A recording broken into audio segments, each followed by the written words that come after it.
This is Democracy Now!, democracynow.org, The War and Peace Report. I'm Amy Goodman. Protests are continuing in Ferguson, Missouri, ahead of the grand jury's decision on whether to indict Officer Darren Wilson for the killing of Michael Brown. On Wednesday, demonstrators braved sub-zero temperatures to rally outside the Ferguson Police Department.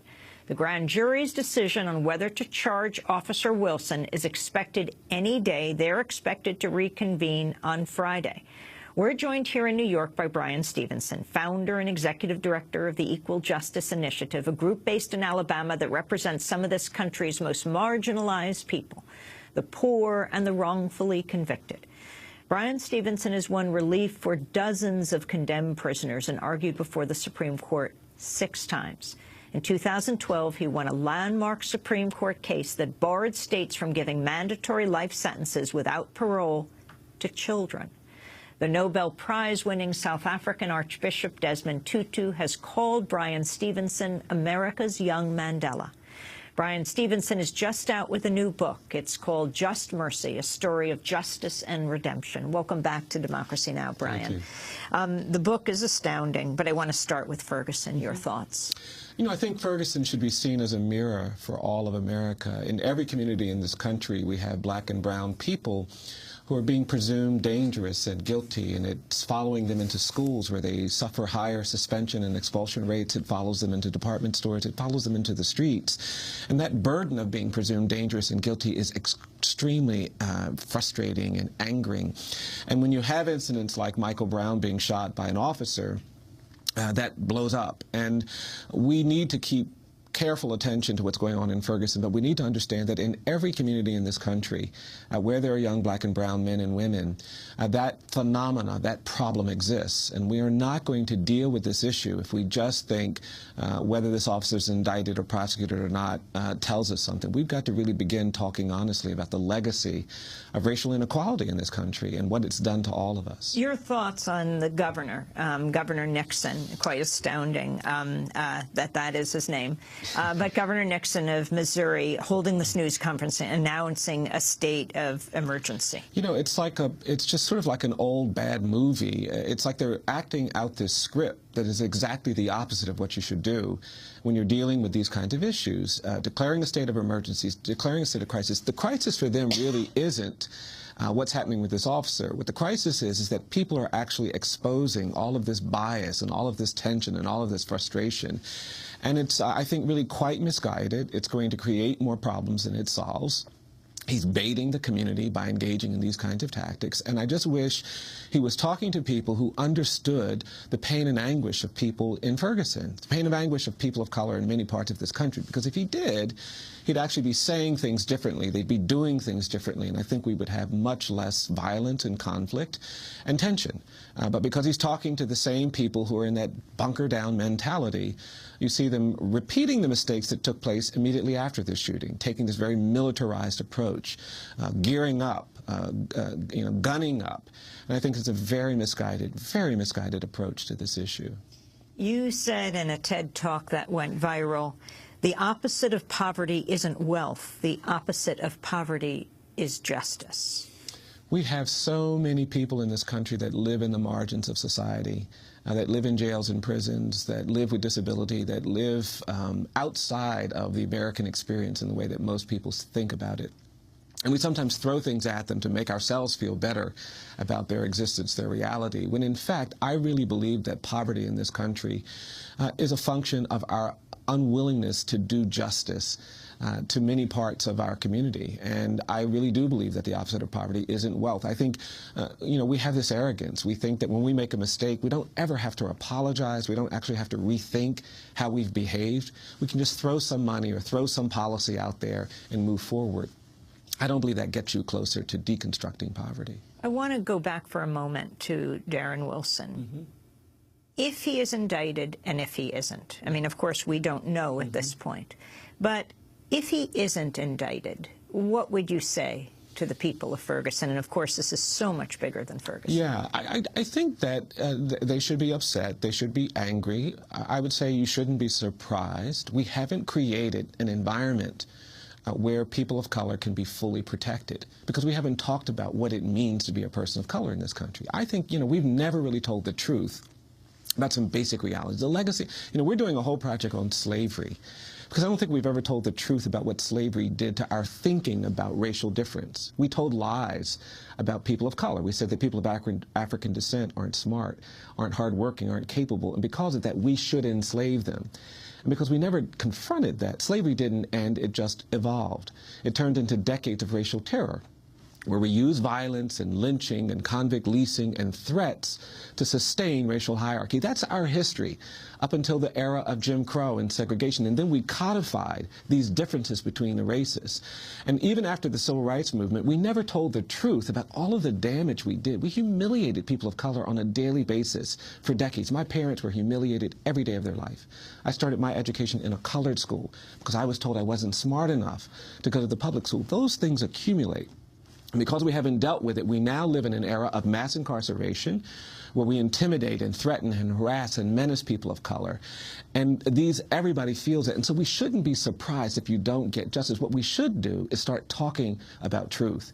And we've got to commit ourselves to a process of truth and reconciliation. And I hope, without an indictment, we'll be more committed to telling the truth about our history and creating a new forward path. Where did you grow up, Bryan? I grew up in southern Delaware, at the kind of the top of the South, on the eastern shore, in a community that was very much segregated. There were no black high schools in my county. My dad couldn't go to high school there. And I saw people really branded by the mark of Jim Crow and of apartheid, and you can't recover. And white people, too. We have a whole generation of white people who were taught that they're better than other people because of their race. And we haven't helped them recover from that, and they're manifesting this bias in ways that they're not even conscious of sometimes. We've got a lot of work to do in this country to confront our history of racial inequality. Who is Walter McMillian? Walter McMillian was one of the characters, one of the people I wrote about in this book, was an innocent man wrongly convicted of a murder in Monroeville, Alabama. At the time, there was a young woman murdered in downtown Monroeville. Mr. McMillian was actually at his home with about 25 other African Americans raising money for his church. And so everybody knew he was innocent, but he was charged because he was having an interracial affair, not because he had a prior criminal history. He was put on death row for 15 months before the trial. He was wrongly convicted and sentenced to death. What was really troubling for me is that this case took place in Monroeville, which is where Harper Lee grew up and wrote To Kill a Mockingbird.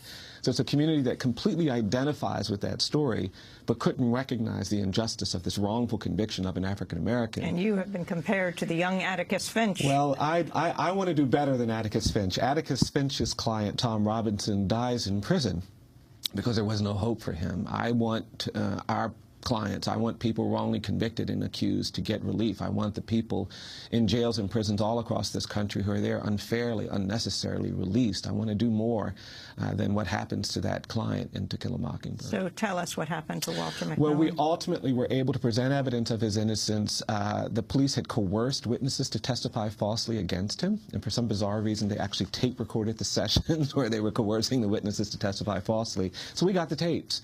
And the witness was saying, you want me to frame an innocent man for murder, and I don't feel right about that. And we presented that evidence and ultimately won Mr. McMillian's release. He's one of about 150 people on death row who've been exonerated in this country. For every 10 executions in America, we've identified one innocent person who was innocent and who's now been released. It's a shameful rate of error when it comes to imposing the death penalty. Are you encouraged by the number of states that are overturning the death penalty overall, getting rid of, abolishing the death penalty? I am encouraged by that, but I'm also worried because these issues are fairly local. Each state gets to make up its own decision, and so we've seen some progress with several states in the last few years abolishing the death penalty. I was especially encouraged by the 2012 referendum in California, where people in that state almost voted to end the death penalty by popular vote.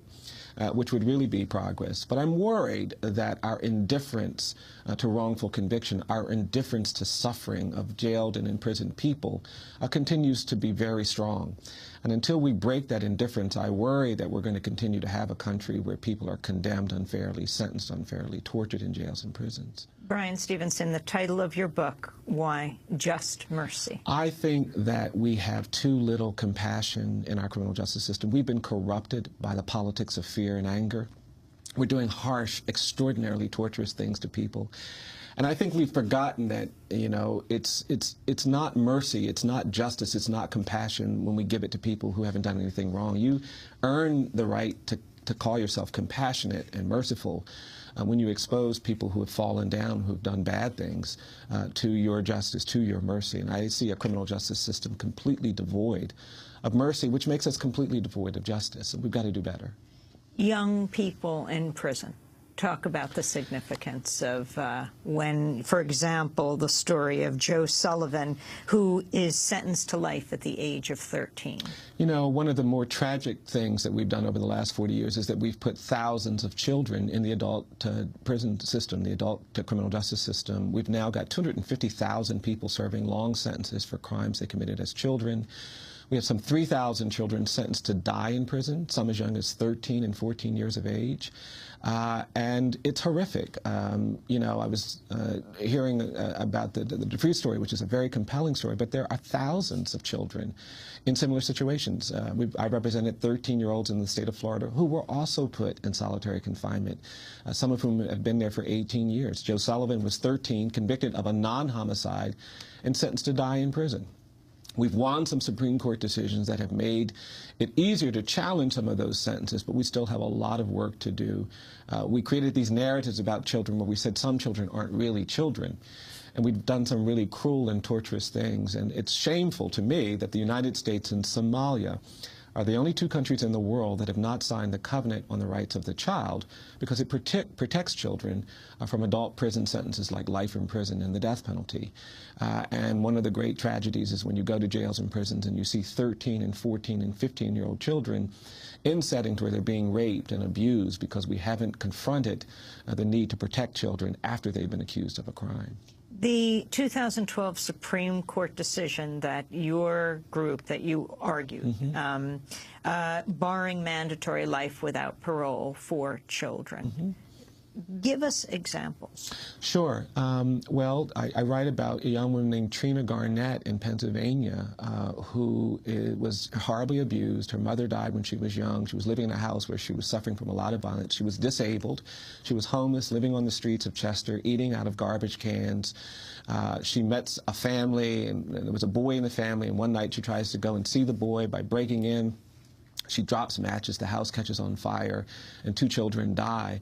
She's convicted of an unintentional murder, but mandatory life without parole. We have these mandatory life sentences that are very common in the adult sentence. So at the age of 14, she's condemned to die in prison. She goes to the state prison. She's raped by a male guard. She gets pregnant. She's been in prison now for almost 40 years, and that suffering continues. And there are many children like that who've suffered these horrible injustices because we imposed a mandatory sentence. We would not consider their age at the time of sentencing. And we don't let kids vote. We don't let them drink. We don't let them smoke. We protect child status except when they're accused of a crime. And then we say that their child status doesn't matter. And there's a whole nation where we have, this whole country is now populated by jails and prisons where you find children. There are 15 states with no minimum age for trying a child as an adult. I've represented 9 and 10-year-old children threatened with adult prosecution. And there's a 10-year-old facing adult prosecution in Pennsylvania now, 12-year-olds in the state of Florida. It's really shameful what we've done to children in the name of being tough on crime. And I think that disconnect is part of what we're trying to expose with our litigation. What gives you most hope? You know, I'm most hopeful that when you tell people about these realities, when you get people to actually look, if most people saw what I see, I think they'd be outraged. They'd demand justice. And so what I'm hopeful is that we're creating more space to give people a glimpse of what's happening through films and through books and through narratives. And I'm persuaded that we can bring down the prison population in this country by dramatic. I think we could reduce the prison population by 50% in the next 6 or 7 years if we just demand greater justice. This is part 1 of our conversation. We'll continue after our broadcast, and we'll post it at democracynow.org. Bryan Stevenson, founder and director of the Equal Justice Initiative, his new book, Just Mercy, a story of justice and redemption. If you'd like a copy of our show, democracynow.org. Democracy Now! Is produced by Mike Burke, Nate Felser, Armando, and Shakespeare Martinez.